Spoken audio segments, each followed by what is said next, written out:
Welcome back, Focus Learners. I am so excited you're joining me for this explainer today because we are talking about a massive shift happening right under our noses.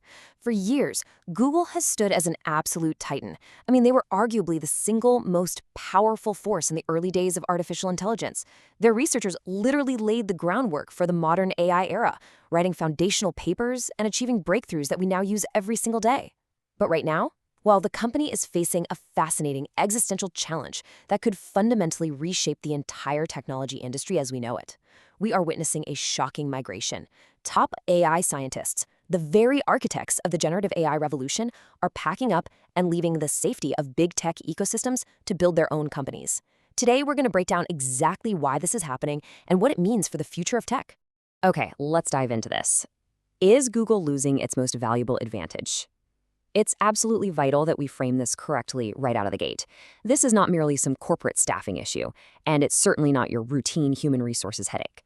What we're really examining here is a high-stakes resource war. But unlike the resource wars of the past, the ones fought over land or oil or even silicon, this is a brutal, expensive battle over human minds.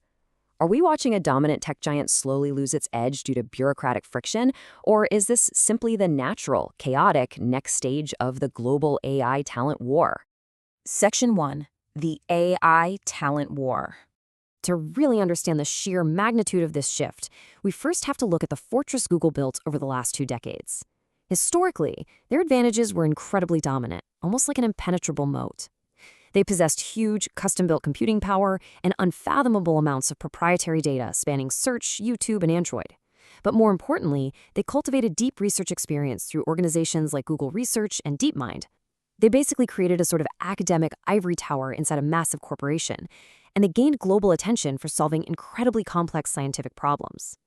For years, the core assumption in Silicon Valley was that companies with these massive, established research teams and endless compute would effortlessly dominate the AI era. But artificial intelligence introduced a completely new dynamic that totally upended that assumption. And this brilliantly illustrates exactly what changed. In earlier industrial eras, corporations competed almost entirely through physical scale, right? They built massive factories, accumulated heavy equipment, and managed these sprawling, complex global supply chains. Basically, if you had the most infrastructure, you won. But today, the biggest competitive advantage comes directly from human expertise. We're operating in an unprecedented era where a remarkably small group of talented researchers and visionary founders can write code, train a model, and create technology that completely outmaneuvers massive trillion-dollar infrastructure. The leverage of a single brilliant engineer has literally never been higher.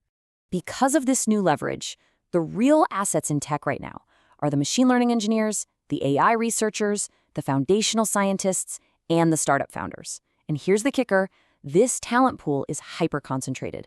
There are really only a few thousand people on Earth who deeply understand how to train and scale the next generation of large language models. Consequently, there is enormous competition right now. The world's largest technology companies are throwing tens of millions of dollars in compensation and massive computing resources just to attract and keep this specific group of people. The folks building the next generation of AI are the ones who will ultimately determine who leads the future economy. Section 2. The Startup Exodus.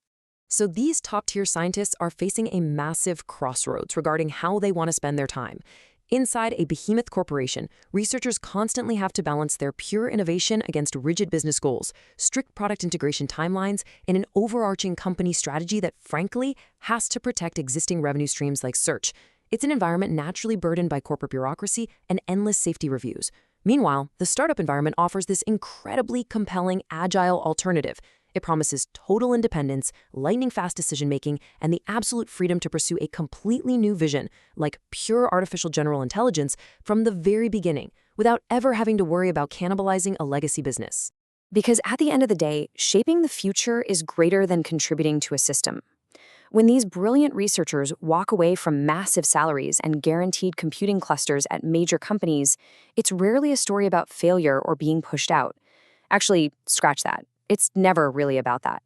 Instead, it represents a deep, fundamentally human desire, the drive to actively shape the future rather than simply contributing to an existing machine.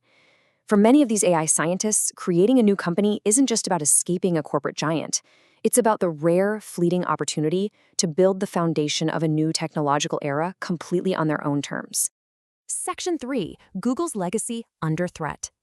Now, despite all this highly publicized brain drain, it's critical we look at the full picture. Google is far from defenseless. In fact, their massive resources remain an undeniable, continuing strength in this fight. They still possess distribution to literally billions of existing users across mobile and web. They have a sprawling, incredibly powerful custom computing infrastructure. And to combat the organizational friction we talked about earlier, they've recently merged Google Brain and DeepMind to streamline their unmatched deep research experience. Plus, of course, they have massive financial resources. These are incredible, world-class advantages that nimble startups simply do not have on day one. So the real question isn't whether Google has the tools, but whether they can mobilize these massive resources fast enough to compete with agile newcomers. Which leads us to a fascinating, almost existential question. Does leadership in one era guarantee leadership in the next? If you look at technology history, from the mainframe era of IBM to the desktop era of Microsoft to the mobile era, it's shown us time and time again that the answer is definitively no. Constant, aggressive adaptation is demanded of everyone. Even the most dominant, heavily funded companies must evolve rapidly, reorganize their structures, and empower their best minds, or they risk being entirely eclipsed by the next wave of innovation. Section 4. Who controls the future? Now, what's really interesting about this slide is how it perfectly highlights what's at stake. The movement of AI talent isn't just internal Silicon Valley drama or tech industry gossip. It's a global competition that will directly influence real-world sectors. We're talking about sweeping transformations across healthcare, where AI is discovering new drugs, education, where personalized tutors are emerging, as well as business, defense, and scientific research. The specific companies that manage to retain the talent to develop the most advanced AI systems are going to shape the foundational technology of the next century. This talent war is going to profoundly affect how we learn, how we heal, and how we conduct business in our daily lives. The winning formula in this high-stakes race is crystal clear. The future of AI belongs to whoever can successfully combine three crucial elements: talent to build the models, technology and compute to train them, and the unencumbered vision to deploy them rapidly and effectively. And crucially, organizations have to align these three elements faster than everyone else. The recent explosion of heavily funded AI startups proves that this powerful combination doesn't just have to come from legacy tech giants. It can emerge from a handful of dedicated researchers in a small office in San Francisco. So the crucial point is really captured right here. The greatest competition is not between machines, it is between the minds building them. We spend so much time marveling at the sheer capabilities of artificial intelligence, right? The generative text, the photorealistic video, the coding abilities. But the true prize, the real battleground, lies in the brilliant human minds that actually bring these systems to life. The great irony of the AI revolution is that it currently relies entirely on human genius. I want to leave you with this final thought.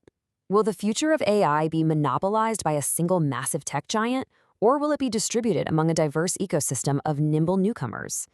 The departure of top researchers from companies like Google is a massive ongoing transformation happening across the entire industry. As this elite talent continues to migrate, secure funding, and build new visions, the tech landscape is shifting beneath our feet every single day. So, who do you think will ultimately win the AI race? Thank you so much for joining me for this explainer. Keep learning, stay focused, and I'll see you next time.